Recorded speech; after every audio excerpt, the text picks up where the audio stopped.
இது பார்த்தீங்கன்னா 15 AH battery, lithium ferrophosphate battery. Motor பார்த்தீங்கன்னா 36 வோல்ட்டு 350 வாட்ஸு. மற்ற மாதிரி உள்ளது எல்லாமே இது நார்மலாக சைக்கிளில் வரக்கூடிய ஐட்டங்கள் தான்.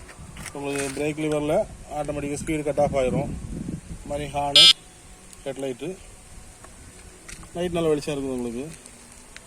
வேறு உங்களுக்கு சப்ளை எவ்வளோ இருக்குங்கிறத தெரியறதுக்காக இங்கே இண்டிகேட்டர் இருக்குது, நான் இருக்குது. கீ உங்களுக்கு தேவைன்னா ஆன் ஆஃப் பண்ணிக்கலாம். இதில் பேட்டரி ஒரு பாயிண்ட் கம்மியாக இருக்குது.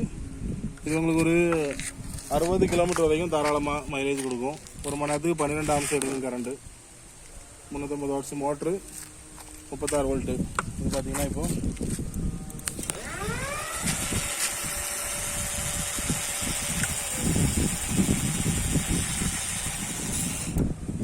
வண்டியில் உள்ள பழைய டிஸ்க் பிரேக் எல்லாமே அது அப்படியே தான் இருக்குது. அதோட ஃப்ரண்ட் பிரேக்கும் டிஸ்க் பிரேக் தான். பாக்ஸ் மட்டும் இந்த இடத்துல வேறு வழி இல்லை, அப்போ அதனால் இந்த மாதிரி செட் பண்ணியிருக்கு. இது கஸ்டமருக்கு தகுந்த மாதிரி நம்ம மாற்றி கொடுத்துடலாம். உங்களுக்கு பின்னாடி வேணால் பின்னாடி வச்சு கொடுத்துடலாம், இல்லை இதே மாடலில் வேணும்னாலும் வச்சு கொடுத்துடலாம். இதுக்கு தூரம் அதிகமாக வேணும்னாலும் பேட்டரி ஆம்ஸும் கூட்டி கொடுக்கலாம். தேவைப்படுறவங்க கான்டாக்ட் பண்ணுங்கள். முழு வீடியோ பார்க்கணுன்னா யூடியூப்பில் இருக்குது, பாருங்கள்.